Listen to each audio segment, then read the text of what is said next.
আপনি একটি অন্যায় কাজ করছেন, একজনকে একটা গালি দিছেন, এটার আর রেশ থাকে না, বরং পরক্ষণে মনে উঠলে খারাপ লাগে যে লোকটাকে গালি দিলাম, ঠিক না বেঠিক? আপনি একজনের প্রতি অবিচার করছেন, সাময়িক অবিচার করছেন, অন্যায় করছেন, শেষ হয়ে গেছে, শেষ।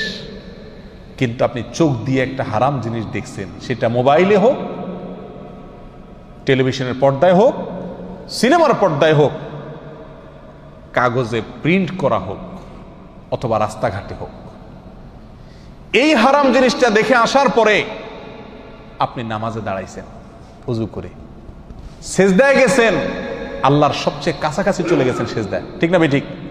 বান্দা সবচেয়ে আল্লাহর কাছে যায় কখন? যখন সেজদায় থাকে। তখন আপনি সেজদায় গেলেন, প্রিয় ভাই আমার, আপনার চোখের সামনে তখন ভাসে উঠে ওই মহিলা যাকে আপনি দেখে আসছিলেন, ঠিক না বেঠিক?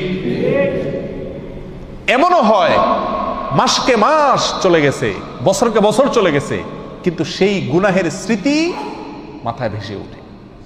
আপনি আছেন সেজদায়, করতেছেন আল্লাহর ইবাদত, কিন্তু আপনার অন্তর গুনাহ করতেছে, অন্তর জেনা করতেছে। নামাজের মধ্যে আপনি জেনা করতেছেন, রোজা রেখে আপনি জেনা করতেছেন, ঠিক না বেঠিক? এত জঘন্য গুনাহ এই চোখের গুনাহ। প্রিয় ভাই, এগুলো হলো বর্ডার। একটা দেশের যেরকম কি থাকে, বর্ডার থাকে না? বর্ডার যদি বেদখল হয়ে যায়, তাহলে রাজধানীও কি হয়ে যায়?